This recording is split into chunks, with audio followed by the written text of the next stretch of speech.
Hello, everyone, and welcome to This Beautiful Life, the podcast.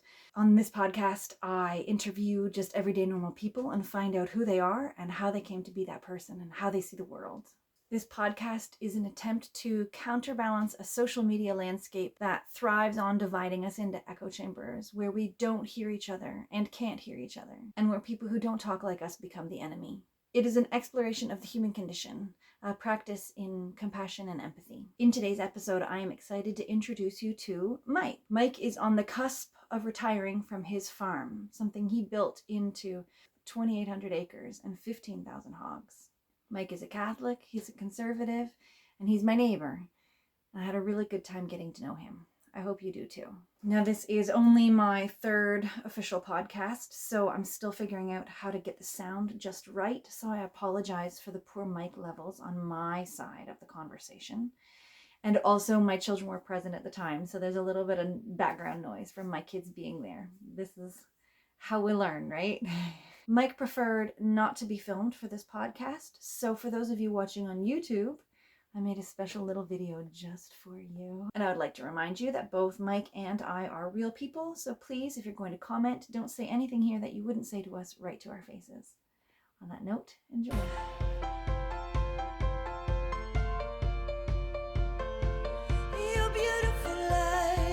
I guess where I want to start is just tell me sort of the story of your life a little bit, you know. Okay.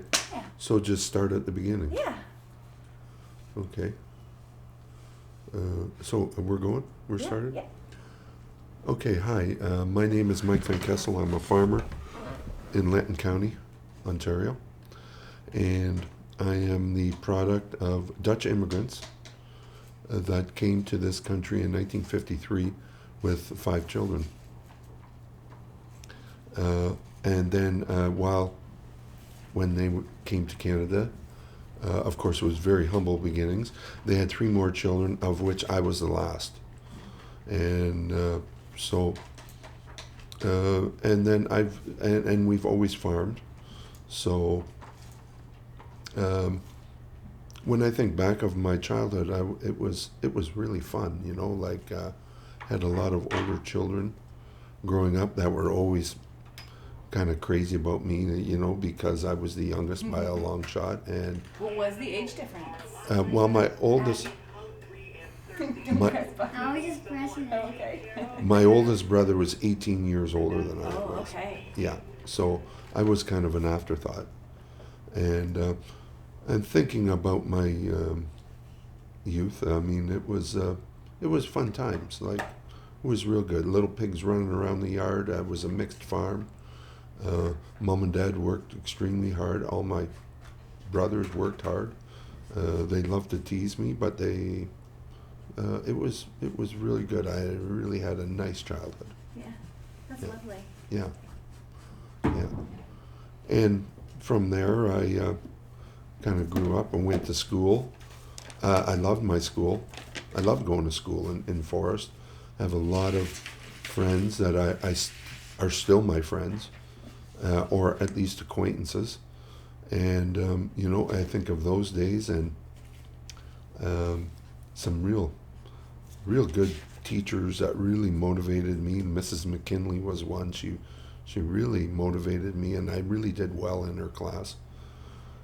And I remember going to school and playing hockey on the tarmac with my friends. And you can't do that anymore, and it was so much fun. I do regret sometimes, though, that as I got older and smarter, I probably wasn't as nice as I should have been. You know, like kids kind of can be mean, you know, and I've often regretted some things.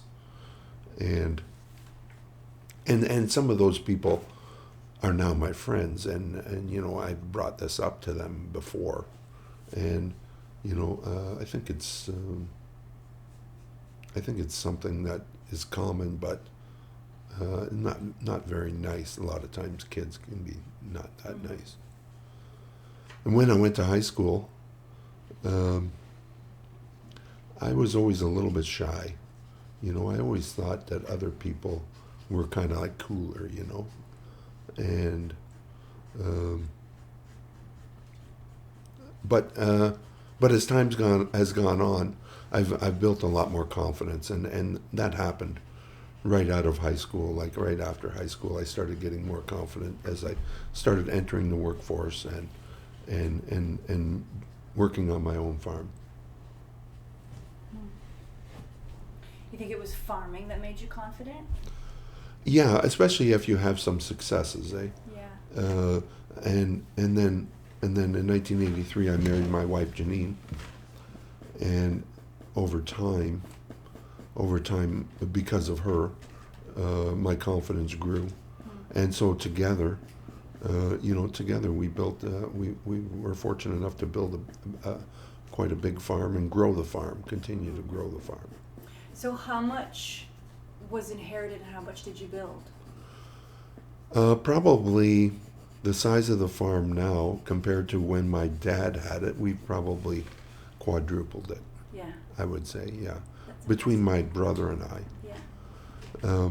I also had an older brother who was a very aggressive farmer, and he was very aggressive in the early '70s, buying farms and doing a lot of crazy things, and what would be called crazy things, like buying farms and buying big equipment and things like that. And unfortunately, he was killed in a farming accident in 1976.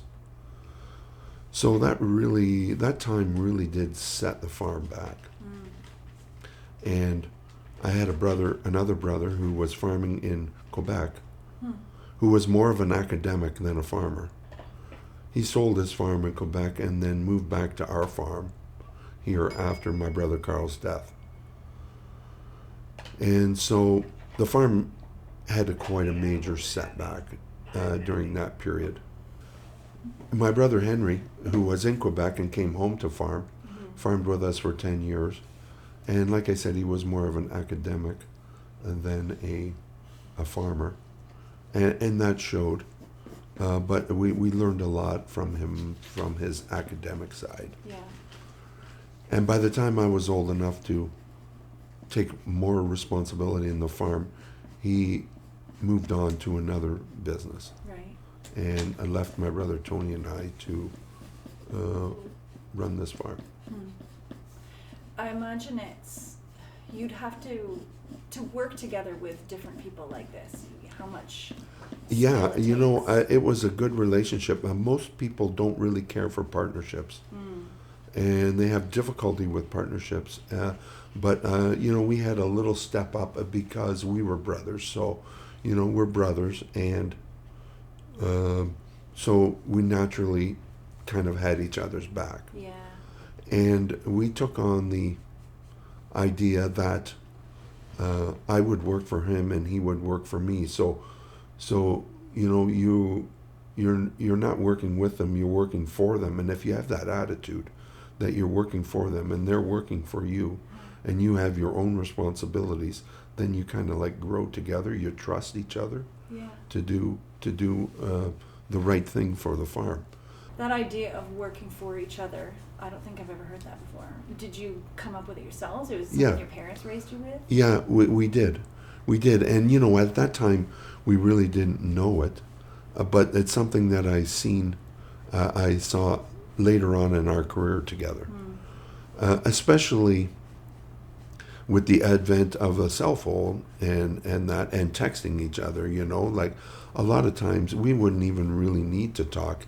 He would be running the elevator, I'd be in the barn, and I would just text him, hey, we need some feed over here, or some little detail, and he would give me a little detail of what he was doing, and maybe advice, or vice versa. And a lot of times, like, we wouldn't talk for 3 or 4 days, but we were always in contact. So I guess texting is kind of talking, but we just went and did our thing. Yeah. Has there ever been a time where you had a strong disagreement about the direction that the farm should go in? Absolutely. Yeah. Absolutely, yes. And I'd say that about most of the time I was right. But yes, we certainly had strong disagreement, but we always had civil discussion about it. and really looked at the pros and cons of what one person wanted to do, and then we would come to an agreement, and then that'd be it. Yeah. It was over. It was done. Yeah. I guess the nice thing about working with siblings is you learn how to deal with conflict, and you know that your relationship is unconditional. Yes, that's right. And I think a lot of times anymore, there isn't that. Or I've seen it, many times where it doesn't matter with brothers either. Like if they just don't get along, or there isn't that inherent relationship that of respect for each other. So, and every time that we did have a disagreement, it was over right away. Next day it was over, and we carried on. That's nice. Yeah, yeah. So how did you come to when you disagreed on the direction that the farm should go in, how did you come to a decision? Usually it was just pros and cons. Yeah. Pros and cons, but pros and cons sometimes deals with the future, and of course the future is unknown. Yeah. So and then I think after each of us has started having success in our area of the farm, we just let that person, the other person, do what they thought was right. Yeah. I mean, I think probably in a 40-year career was probably only maybe 3 or 4 times where, there was a real disagreement. Yeah. Yeah. That's pretty remarkable. Yeah, I think so. And of course, I always consulted with my wife, and he consulted with his wife, and we're blessed that our wives get along so well. Mm. Like they almost could be sisters. Oh, wow. I think that the respect they have for each other, and there never really was a bad time, and that's a blessing, because that is for sure can be a curse for a partnership. Mm-hmm. If the wives don't get along, or if one wife thinks that one partner's taking advantage of the other, yada yada yada. But we were fortunate we didn't have that. Yeah, very much. Yeah. So family is everything. For sure. We have a lot of pride here, and I know it really showed up when my parents were aged, and it was mostly us and some other siblings that are close by that cared for them in their old age, and it was really a good time, because the people that weren't close enough knew what was going on, and knew that our parents were well taken care of, and they appreciated it. That's awesome. And it brings me back to the time after Dad died, and Dad was the last one to die, and he died in 2010, and everybody came home, was there for when he died, and for the funeral and the wake and everything, and there was lots of people that showed up, for the funeral, and after that, my oldest brother, who I probably respect the most, said to us after, he says, "You know what, moving away, it's so nice to come home and feel the roots and see all the people and the respect that the family has in the neighborhood, and by all the people that showed up, and to give their sympathies to the loss of our father, and how our family name is in good standing with so many people in the community." Yeah. So that was really a proud moment for us. Yeah, I Yeah. gotcha. Yeah. Yeah, I do see the value. It's something that my parents have lived in the same house for 50 years. And so even though I've traveled all over the world, just having that root, it just means so much. Yeah. To have a place that will always be home, no matter where I go, no matter what I do. Yeah. Well, it's been wonderful just living in this neighborhood. I've lived in this neighborhood all my life, except for 2 years where I lived in Which Just- house did you grow up in? Where? Well, there was a house where the first pig barn is. Oh, okay. There was, and that's where I grew up. And then I lived across the road for a few years. And then I moved out with some friends for a few years in Bezanquet, Oh, Lantern Shores. And then we lived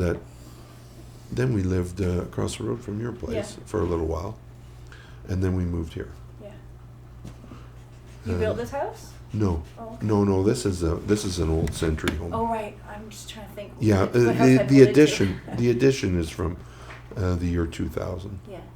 Yeah, it's an interesting story about this farm because this farm was granted to I'm going way back now. It was granted to a British loyalist in 1836, Huh. and he got 200 acres, and actually had the deed, and he signed it with an X because he couldn't write. His name was John Clark. John Clark. And so I find that all interesting. Yeah. But the farmer that I bought this farm from, his name was Elgin Richardson, and he was a real good farmer in the neighborhood. And he unfortunately lost his son, who was farming with him, in an auto accident in 1980. Mm. And then after that, we had the chance to buy this farm, and we did. Mm. And that was a great time. That was a great time for a young couple to move into their own farm, that somebody believed in them, and held a mortgage for them, and then to move into your own farm. That was a wonderful time. My wife and I worked hard, to make it ours. And you talk about living on a farm for 50 years. That's one of our goals. Is the first night we slept here was June 1st, 1986, and we're hoping we can live here for 50. Hit the 50-year mark. So that would be June 1st, 2036. Yeah. So I think you can make it. we only got 11 years to go, and that's one of our quiet goals. You know? Yeah, because we really love it here, and maybe we should be moving to town at some point, because at some point it's going to be too much work. Yeah. And so we're already working on ways to make our residents easier, lower maintenance. Less flower beds, more mulch. Yeah.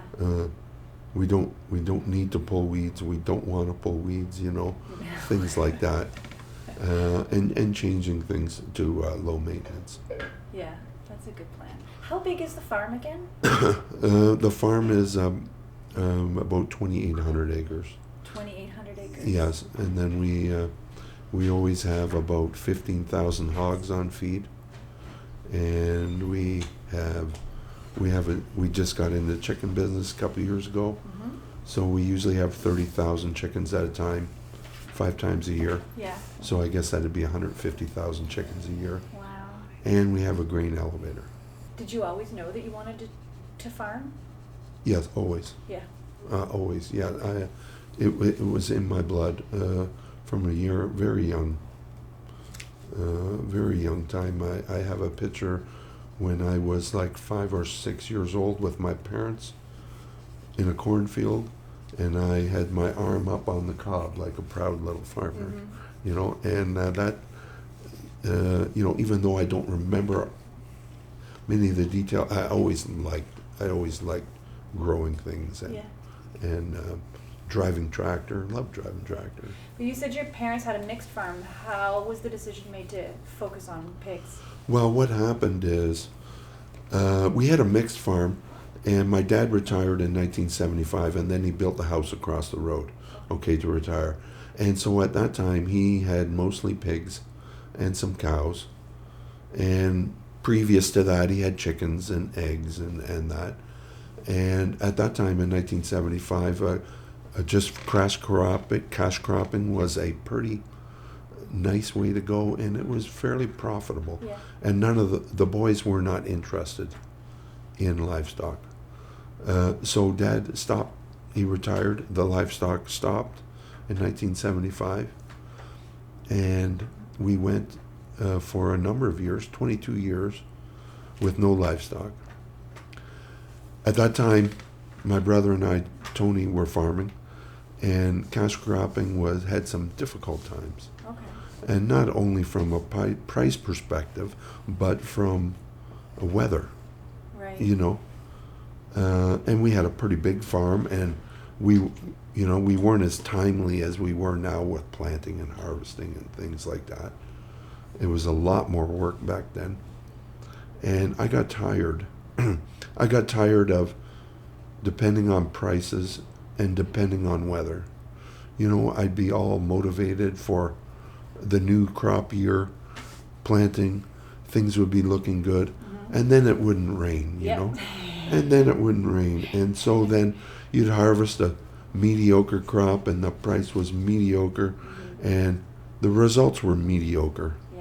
You know, and I got so tired of that, and I had experience with livestock. So in 1997, I decided to get back into livestock. I made an arrangement with a big hog breeder, and I did contracted barn space. Okay. So I started out contracting.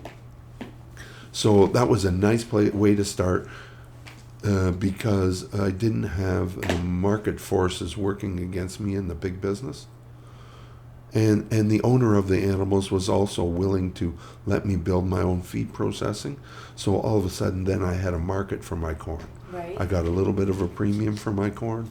And so I had a market for my corn, and I was able to add value by making feed for the pigs that I was growing for a farmer in my barn. Yeah. And that went really well. It went really well that I couldn't even believe that a year after I went in, the hog market just sank. It was terrible. It was one of the worst times in the hog market, 1998, 1999. And I was with such good, reputable people. They just keep paying us. And they didn't complain. I knew they were getting their butts cleaned economically, and they kept paying us. And we just carried on, and then things improved. By the year 2000, I said, I want to build another barn. And they said, yeah, that's fine. We will support you there, and we have a supply of pigs to put in your new barn. So that was great. In 2000, we built another barn with another feed processing. And so that's how I got into it. That lasted till 2008. And then in 2008, a variety of factors happened. Disease issues with the animals, market forces, a change in the market. Breeding stock wasn't as quite as what am I looking for? Not as quite as in demand as it was. And so we had a meeting with the owners, and we shook hands, and we parted ways. And then ever since then, I've been buying my own supply of pigs. Yeah. Yeah.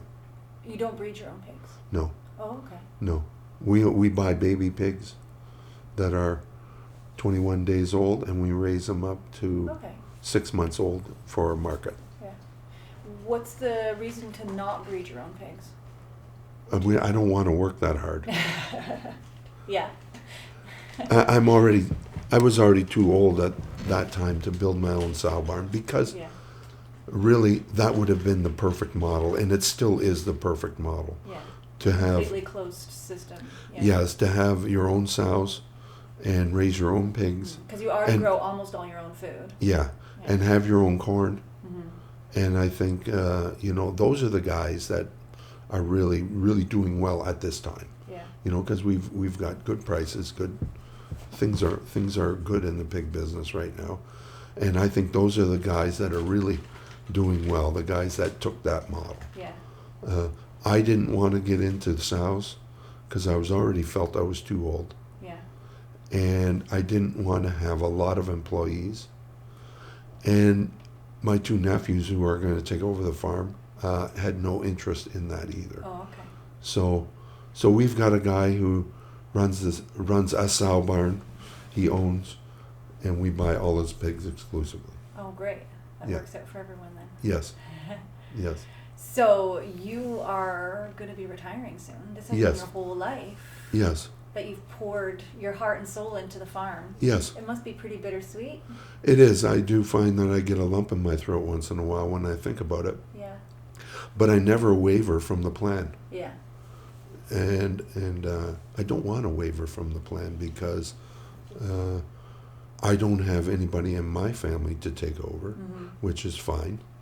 And my nephews are old enough that they could run it and they can have all the Yeah. pressure Yeah. or whatever, or make all the decisions for themselves. Yeah. It's just that time. And plus, Janine and I want to live a little, Yeah. you know. We probably have like 10 good years, you know, where, well, good Lord willing, where we don't have a health challenge or something and we're pretty mobile, Yeah. where we can see the world and, of course, go to our place in Mexico Yeah. and spend the winters there. So you know, we're just in the process now of handing over the last of the responsibilities. It's been an ongoing thing for probably the last 2 years that we've known this is going to happen, and we keep relinquishing responsibilities Yeah. over the 2 year period Yeah. so that it's not like a massive shock to them. And then they can be always sure that we weren't just sitting at home here, Yeah. that there was lots of things we were doing, you know, to keep the farm going. So, you know what? My eyes are wide open. And plus, I'm still going to help them. Yeah. And I will still technically be a farmer. I just won't be making the decisions. So I have total, I totally am going to help in the spring as needed, driving tractor, and help in the fall, combining Yeah. as needed. But then the decision making is just going to, and I'll be here for advice if they want it. Yeah. Are you think you're pretty good at keeping it to yourself and not forcing advice on them that hasn't been asked for? No, I think I've been forcing advice on them while I'm still involved. Right. Because it's a direct right to my bottom line. But I am not going to.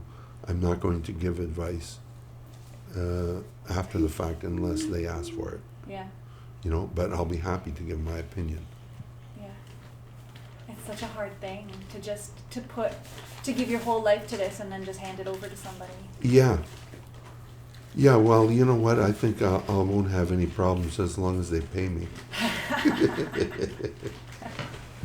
No, my eyes are wide open. My eyes are wide open. I know, and I'm kind of looking forward to working around the yard, hopping in my gator, checking out the crops, not having too much pressure, maybe hopping in my backhoe and cleaning something up or something. But I'm ready to have less work, and That's I'm ready good. to have less. I know a lot of people who sort of, when they define themselves by their career and then when they retire, they don't know who they are anymore.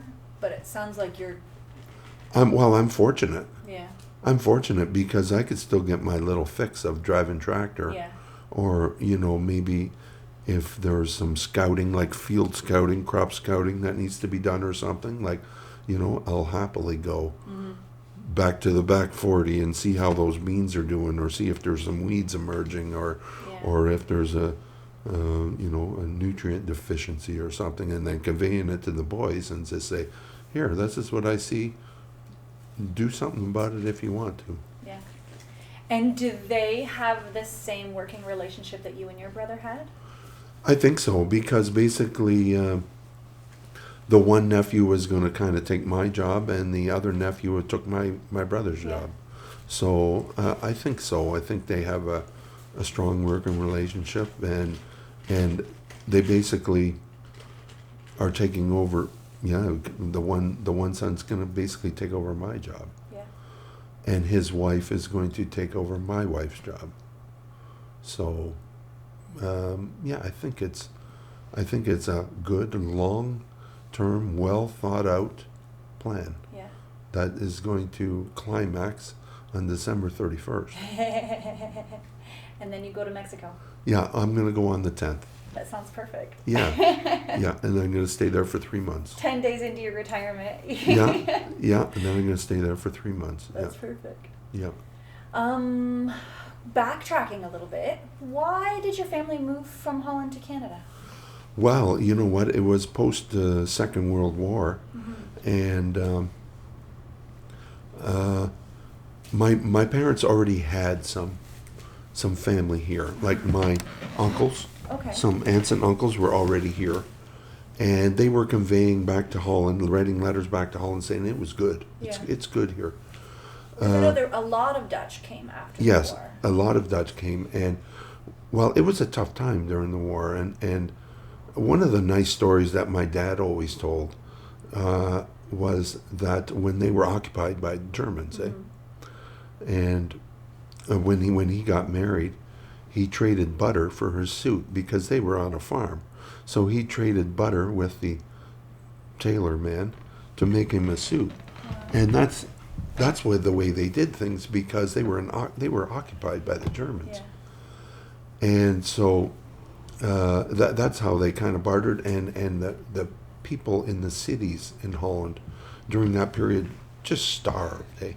It was just horrible. They were boiling tulips for tulip soup. Like, I mean, it was terrible. It wasn't like that on the farm because they had hogs, and the Germans basically let them keep their hogs, and that, of course, because everybody needs, they let them farm, and I'm talking loosely here.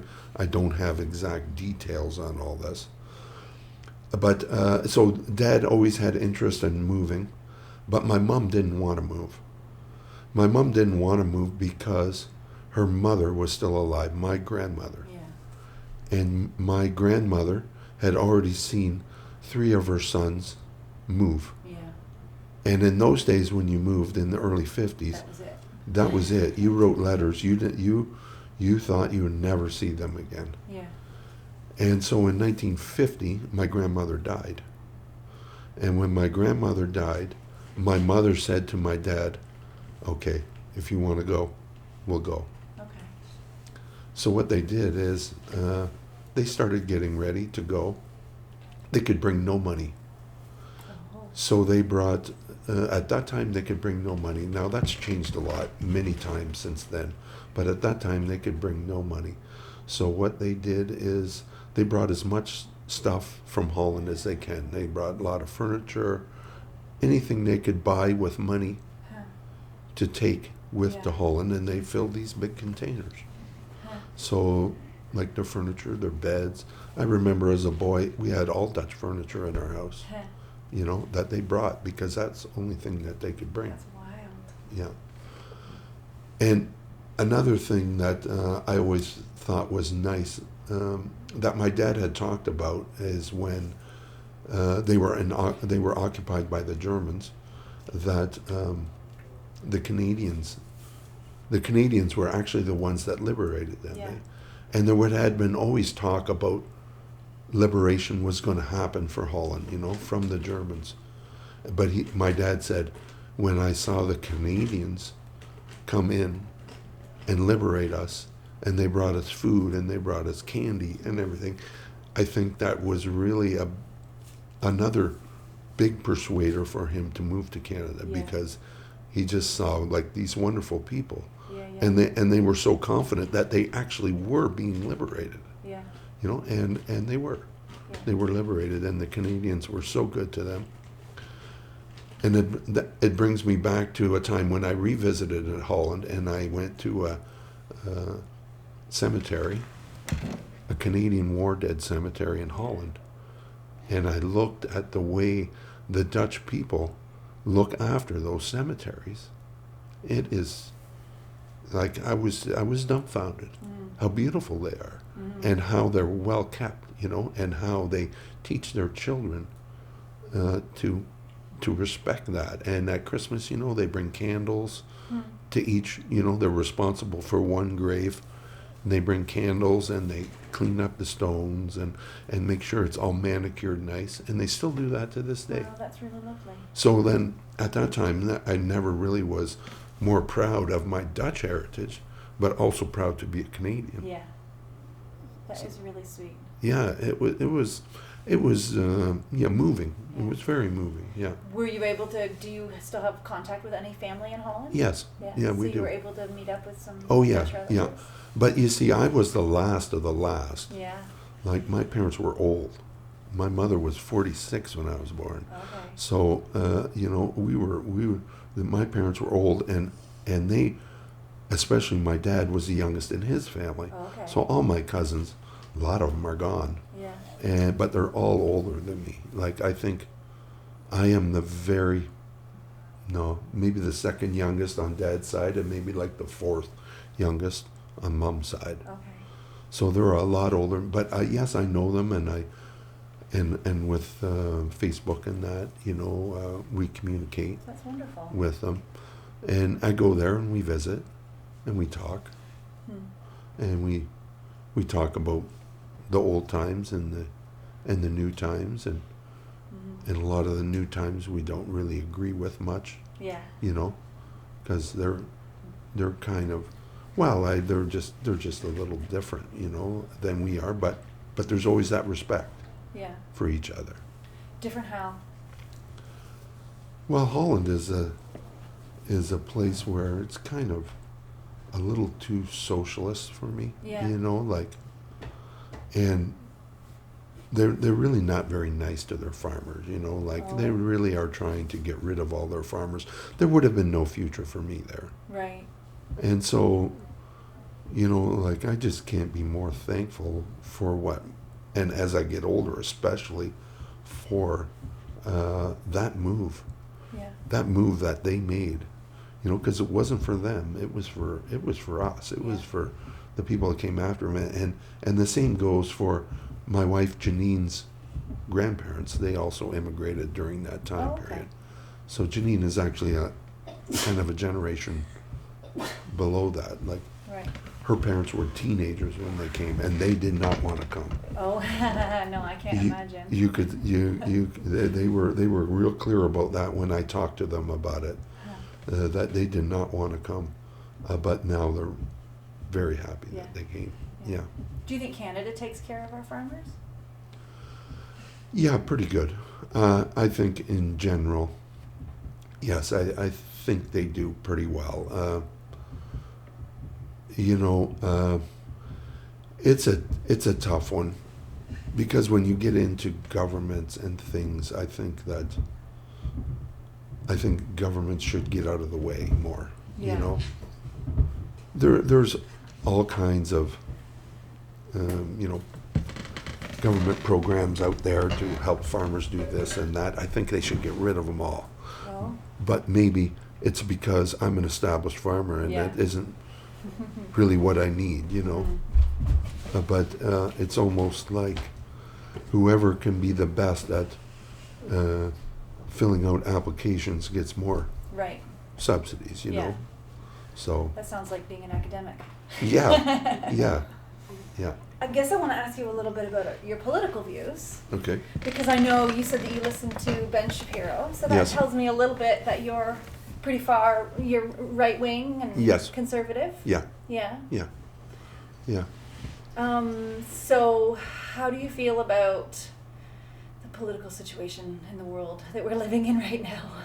I think in Canada it's terrible. Yeah. Yeah. I'm all for helping people, and I love nothing more than helping Canadian citizens, Mm-hmm. But I think that, we're getting too many immigrants. Mm-hmm. I think they're not being well vetted. They're not, and a lot of them let their visas expire and they just stay here. There's the Canadian government, I think, has no teeth. Mm. And it's not that I don't want immigrants. I want well vetted immigrants who qualify, who jump through the proper procedures, just like my parents did, and just like all Although the I Dutch. think the rules have changed a lot since your parents came. Oh, they passports were brand new. they really have changed, Yeah. and you know, I think that if you bring in a class of people, lots of a class of people, they tend not to integrate. And that's what we did in Canada. We integrate, you know, like most of my generation, you know, also married Dutch Catholic people. But the next generation, they're really integrating with whoever's here, you know, like English, French, Irish, you Yeah. know, Italians, you know, like, you know, it's really is like a melting pot, you know. But I think when you get mass immigration, you know, from certain parts of the world that are not vetted, you know, you get a lot of, how can I say it, not integration, you know. Although you're saying that with the Dutch immigrants, it was the second generation that really integrated. So a Yeah. lot of the recent migrants, they haven't had a chance for a second Well, yeah, generation yet. but you know, it doesn't seem like there's a lot of interest to, let's say, learning English either, you know. If you look at the trucking crisis right now, you know, there's so many truckers that have gotten licenses that can't speak English, you know. Like, I think you need to know English. You need to know how to read a book, you know, in English, you know. Like, I think it's you know, kind of ridiculous myself. Is this, how much do you think your thoughts on this are formed by your direct personal experience? None. Okay. None. Okay. No. Because, like, I live out here in the country. I'm totally isolated, and I'm glad I am. Yeah. You know, I'm real glad I am. I'm glad I'm not in, you know, I like it here, you know, and it's not a racist thing at all. No, it's a human value thing, you know, like, I mean, you know, because that's right away what the left goes to right away, eh? Yeah. Like, if you disagree Yeah. or you argue, well, it must be because you're racist. Yeah. You know, I'm not racist at all. In fact, I love it. I love it when I see immigrants coming and who I know are working Yeah. and taking over gas stations all over, like, let's say, East Indians. Yeah. I know lots of them. They work hard. They do whatever they can to better themselves. Yeah. You know, and that, I love it. I Yeah. love that. That's exactly what we need, you know. And I think we should have. Yeah. But like, and the fact that our economy cannot absorb that much. Look what our healthcare has done. Look what our deficit is at. It's all, you know, and look at what we give people to come here that are not even, they're not even vetted, and the resources that they can have, and they're taking those resources away from Canadians. It should be Canada first. So where would you say you get a lot of your political information from? Probably from podcasts. Yeah. Yeah, Yeah. yeah, yeah. And you know what the thing is I don't agree with everything, but a lot of it I agree with, because I just think it's straightforward, Yeah. common sense. Yeah. You know, and I listen to liberal podcasts too, because I need to, Yeah. you know, and I don't agree with anything Yeah. they Do you say. ever find yourself arguing with them? Yeah, I do, Yeah. but I never enter the comments. No, don't do that. No, not on conservative. No, I never do. I never do. No, Yeah. no, because I don't want to fight, and you know what? And I don't want people to hate me for my views. Yeah. You know, because sometimes that's what you get, eh?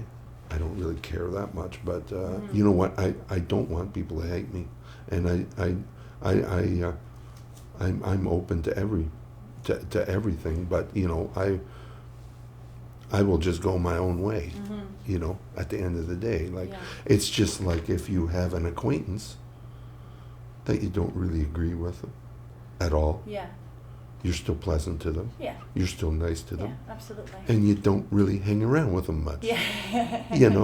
Why would you do Small that? doses. Why would you do that? Yeah. But you can still do that and be respectful. Yeah, absolutely.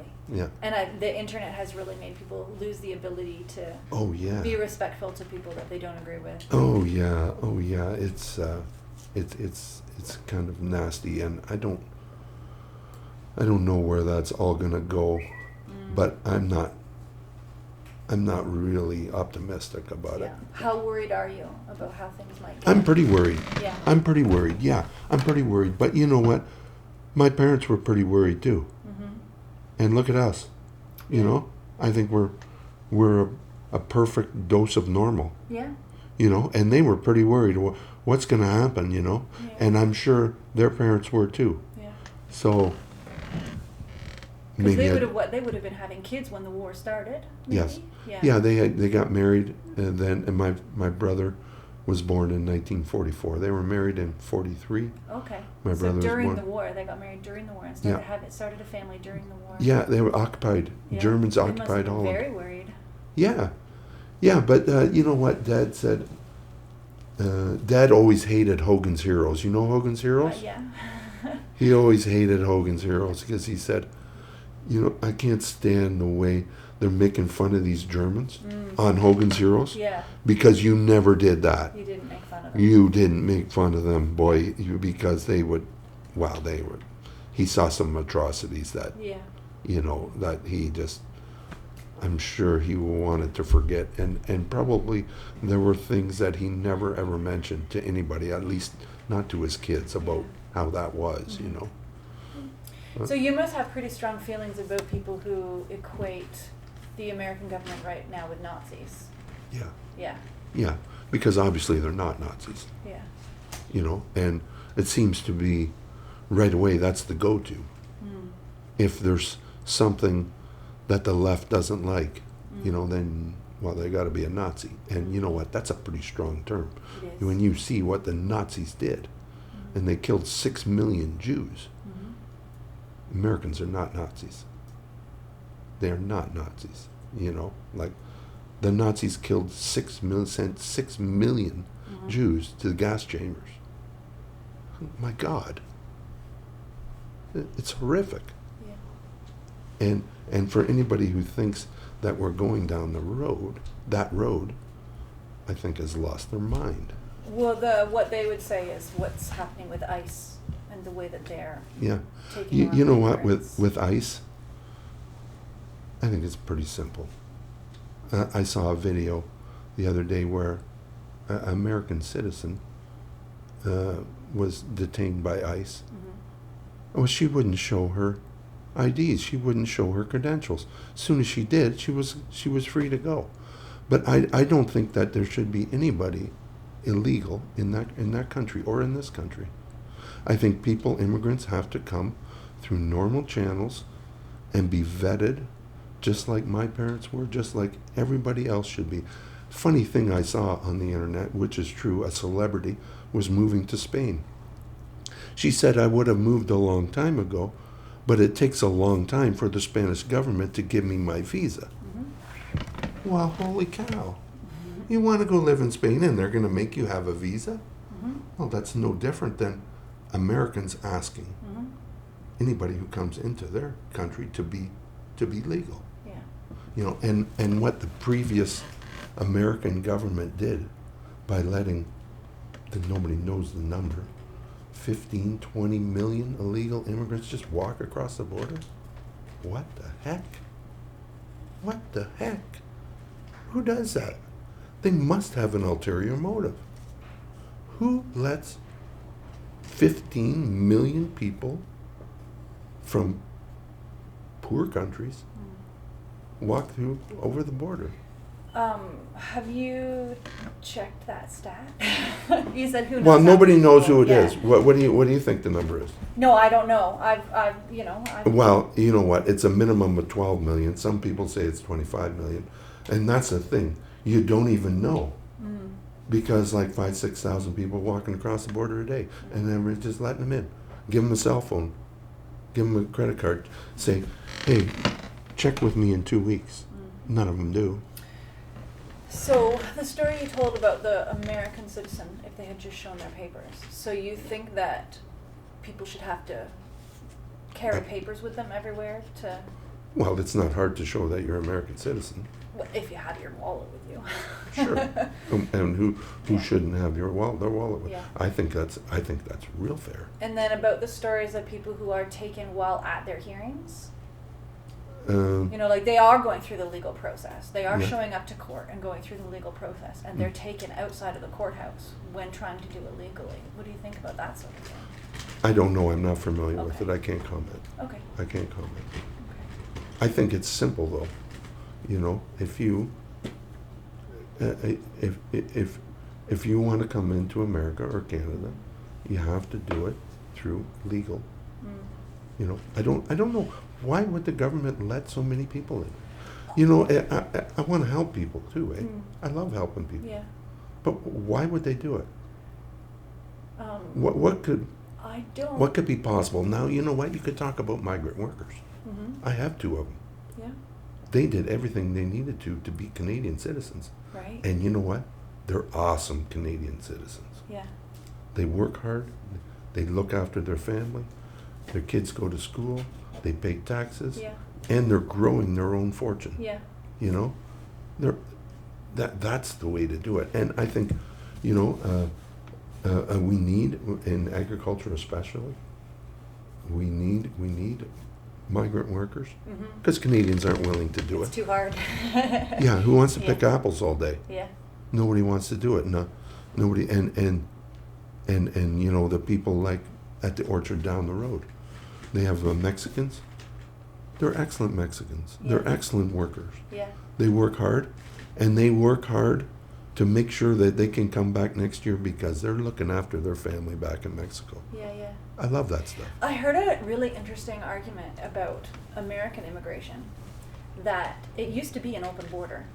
Mexicans would come into America, they would work for the harvest season, and then they would go back to Mexico. Mhm. And then once America started implementing a border policy, it became complicated. Then people would cross the border, they couldn't leave again. Oh yeah. And that was when they started having a problem with people crossing the border illegally and not Oh, yeah. going back, because it became they couldn't go back. That was, and I thought that was a really interesting twist on the way that it's usually explained. Like usually it's You know what? explained how much people want to sneak into America, Do but you they think- actually just can't go back. Do you think home they again. couldn't go back, or they didn't want to go back? Well, the thing that I read said that the statistics were, it was there's an organization that studied it specifically. Because And they were saying that it was, people used to come just for the season and then go back with the money that they earned to take care of their families. Mhm. But then once the border tightened up, they would go and they would send the money home. Because of course they want to go home Yeah. to their families. Of Yeah. course you want to go Yeah. home to your family. Yeah. You know what? The funny thing is like, why, a lot of people really are negative on America. Mm. I'm not. Mm. I'm not. You know what? I know lots of Americans that are just like us, and Mhm. I love them. Yeah. I think they're great people, Republicans and Democrats. Yeah. I think they're awesome people, and I think they're really getting a raw deal right now. What do you think about the talk about Canada becoming part of America? I don't like it. Okay. I don't like it.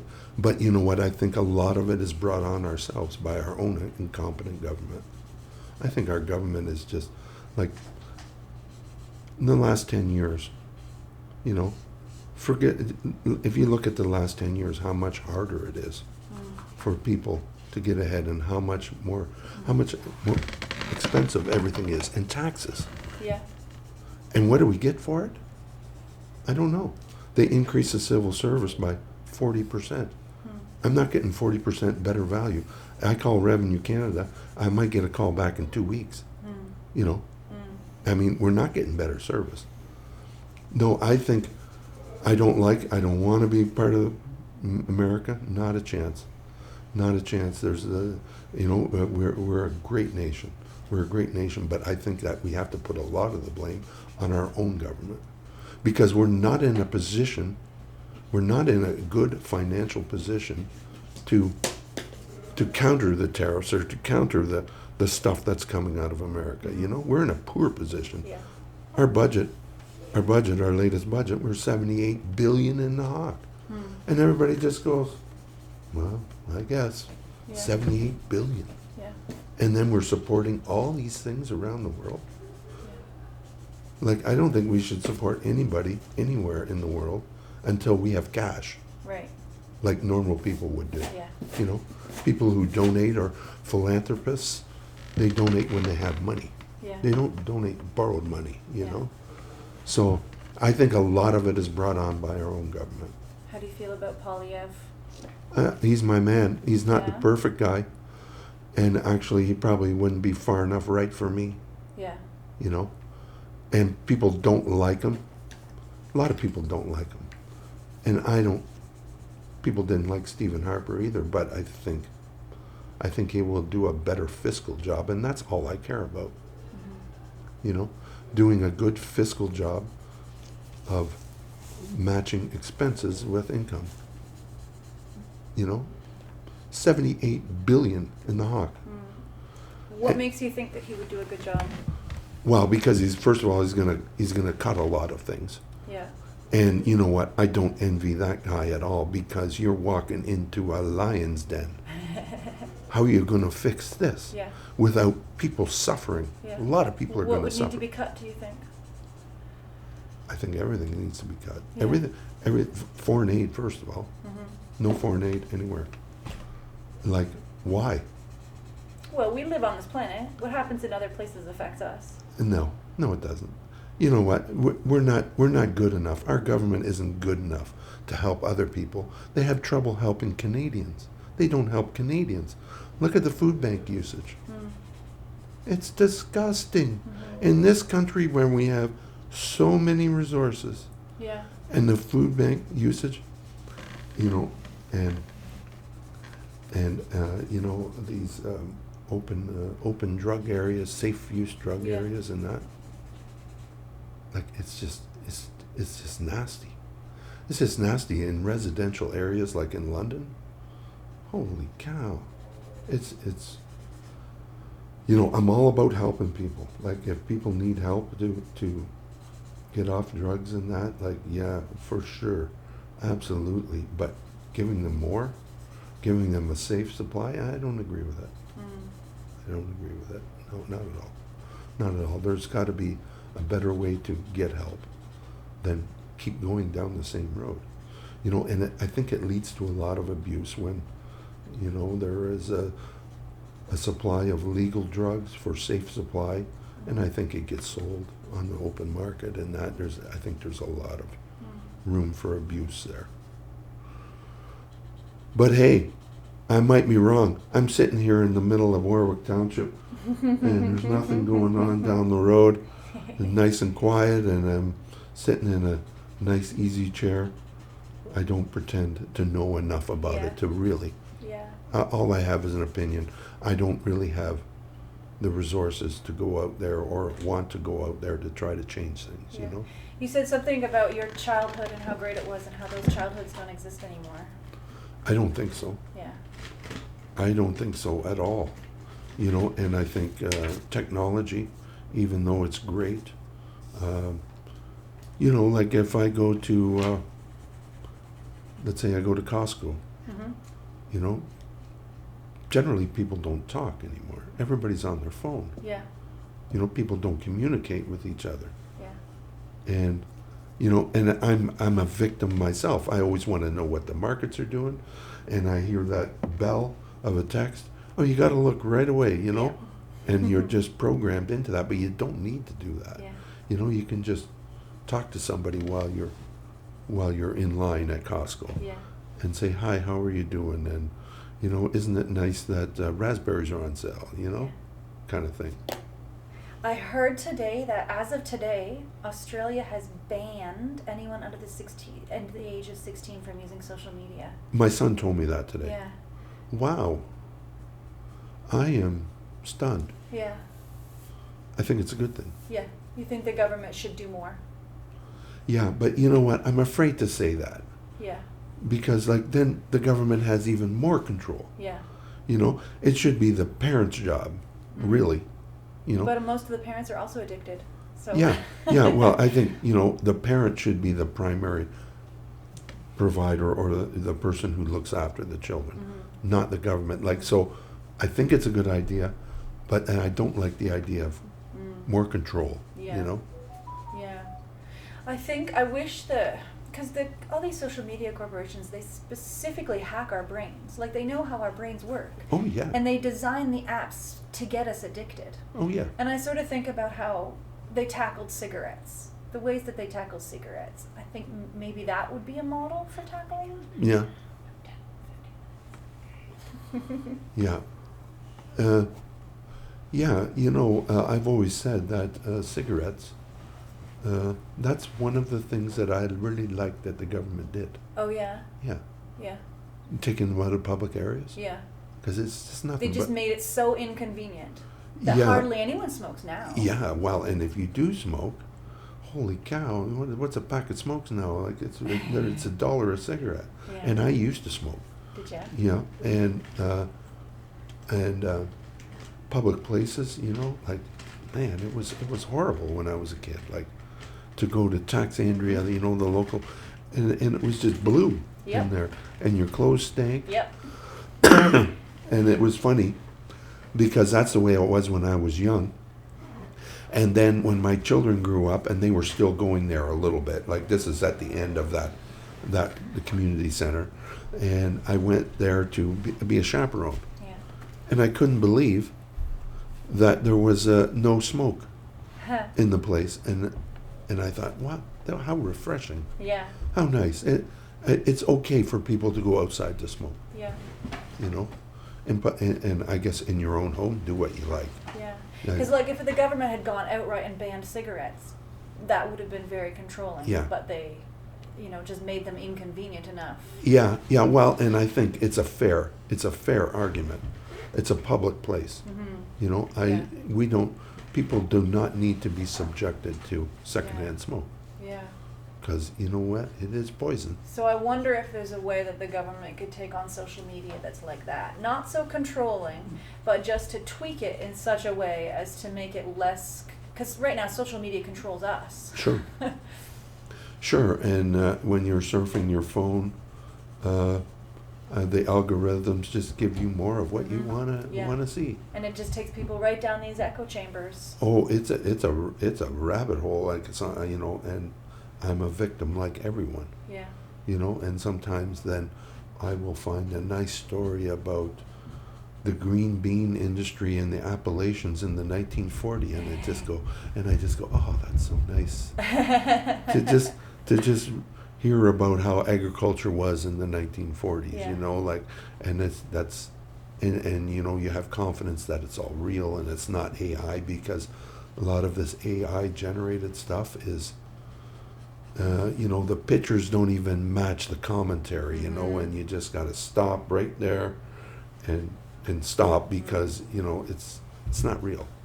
Do you think the government should do something about AI? Too complicated for Mike, Yeah. because I always I love technology, and I love texting and doing that. It's all so convenient, so convenient. And AI, I'm finding, is the same thing, because you probably didn't know this, but I'm actually a poet. You are? Yeah, but it's all AI. They're my ideas, and I put them into Chat GPT, and I say, Chat, make me a poem with these ideas, and then it makes me a poem. And then I say, I want to refine. How do you want to refine it? And I say, change this, change that, change this a little bit, and I've got a poem, and it's a poem that conveys all my feelings. So it's kind of mine. Do you think you get the same feeling of pride from it as if you'd done it completely by yourself? No, I wouldn't, but I would never have the time. Right. I would never take the time or It have the wouldn't be as resource. good. It wouldn't be as good. It wouldn't be as good, and I wouldn't do it. Right. But yeah, you know, I've really Okay. had a lot of fun with that I because see. people never think that I was a poet. So I spring a poem on them once in a while. That's fantastic. I want to wrap up, but I had one more thought. What do you think is the purpose of government? Why does government exist?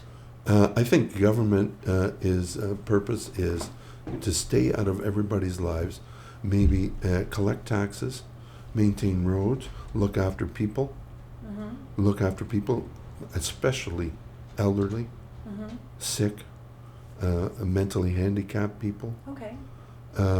But you know what? Think of their country first, Canadians first, Mm-hmm. you know?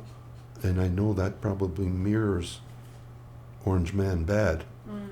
but I think that that's what, and government has to stay out of the way, and government has to minimize what they do. Because in general, a government is never as good at doing things as private people, as private enterprise. Yeah. You know, the government, like, maintain roads, reduce barriers to growth. Because I think the best thing for this country is for entrepreneurs to take something and build it into something that's worth more. And then they've created wealth. Let's say take $1 million and turn it into $1.5 million. There's $500,000 there that can be taxed. Sure, it can be taxed, but that goes back out into the economy.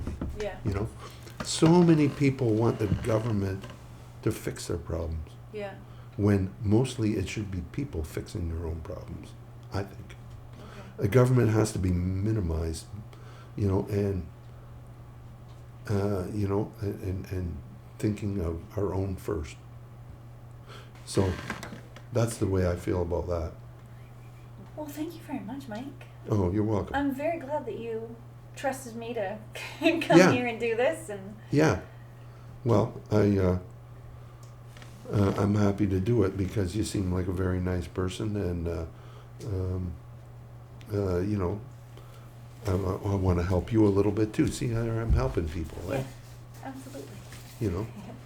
So, well, thank you for coming over because it's nice to do this here in my own chair. Yeah, you'd be much more comfortable here than in my house. Oh yeah. In my house, I made the ceilings so that they're only about 3 inches taller than me. Oh yeah. So yeah, you'd hit your head. Yeah. Not so comfy.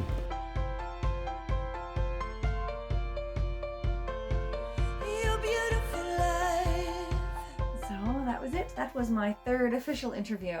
I'm really happy with how it went. I'm really glad that Mike trusted me to come into his home and interview him when he had no idea what I was doing.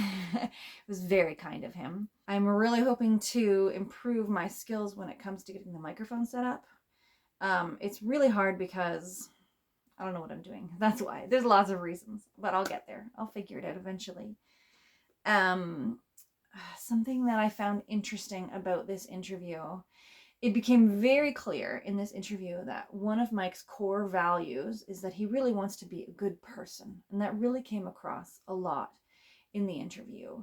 I did really appreciate that he recognizes how lucky he's been and he's grateful for it. I think that's really beautiful. He sees his privilege, say, as an established farmer that has a nice, comfy life, and that might blind him to the struggles that some other people face. I think that was really beautiful of him. And there were a couple of times when I mentioned something that he wasn't aware of. He didn't. A lot of people will pretend to be smart and they're not willing to admit that they might not know something. And I think it takes a really great person to admit when they just don't understand something and that their opinion on that subject isn't going to be informed, so they should keep it to themselves. I think that's wonderful. I really liked that about Mike. I really liked his calm, soft-spoken energy. I really enjoyed talking to him. When it comes to fact checking, Um,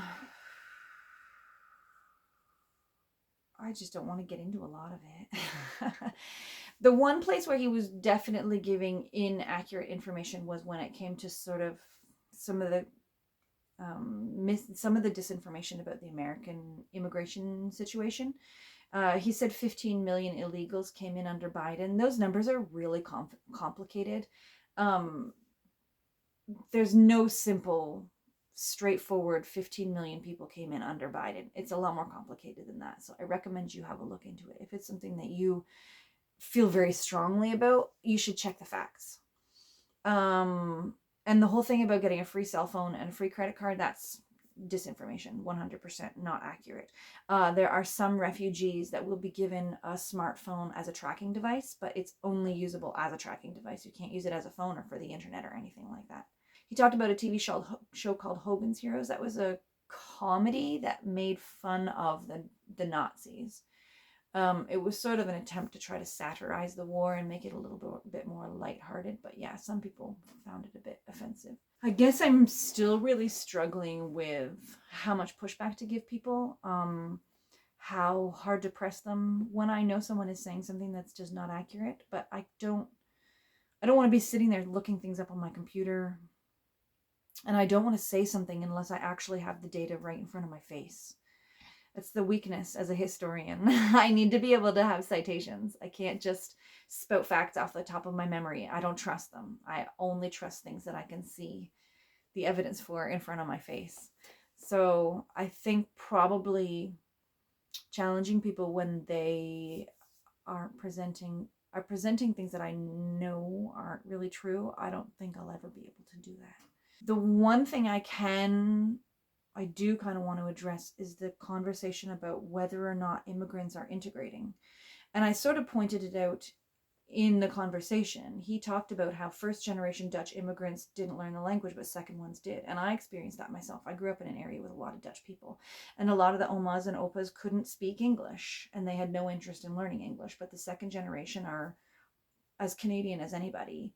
And my experience with Arabic immigrants to Canada is that it's exactly the same thing. The kids that were raised here, they speak English and they've really adopted Western society. I took an Arabic class at Western.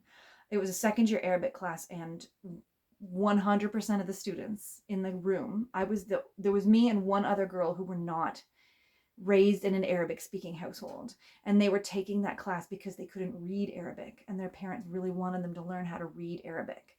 And most of the class consisted of the professor trying to peer pressure them into having stronger Muslim values, and the class pushing back against his ideas about how they shouldn't be so Canadianized. So I'm going to disagree. I'm going to say that my experience with immigrants is it's the same every generation. The new immigrants hold on to the old ways because they value them, and the second generation don't give a damn, and they're just going to live the life of the society that they're in. And that's been my experience. I'm sure there is data on that somewhere. I do have a whole list of questions that I wish I'd asked him. So again, I'm really feeling my interview style is gonna keep changing and morphing, and I'm gonna keep learning more about how to do this. And I'm really interested to see how it goes. I've actually got 2 interviews lined up for this week, so I'm gonna get a lot more practice in. I'm quite enjoying this. I used to have a lot of intelligent discussion. When I traveled around the world, I was always talking to people that saw the world differently than me. When I was at university, I was always having discussions with people that saw the world differently than me, and it really challenged me and pushed me to figure out why I think the way I do and if there's evidence to support my opinions. I really enjoyed that. And I think what is extra cool about this is because I'm recording the conversation, I can listen back to it and I can check myself and see, what did they actually say and what did I hear? When I'm hard on myself for not handling the conversation well. And then when I listen to it back, I realize actually, no, I did handle that really well. I'm quite happy with what I did there. So this is kind of a fun ride to be on, to be learning this new skill, and to be just sharing it blatantly publicly, and to be meeting interesting people. And it's forcing me to go outside of my comfort zone. I really procrastinated on contacting people and asking them if they would interview me. I'm finding it's something that is I'm putting up a bit of resistance, and I'm really glad that I am pushing myself through and doing it. So this is fun. Thank you for hanging out with me. And thank you very much, Mike, for talking to me. Take care, everyone. I'll talk to you next week.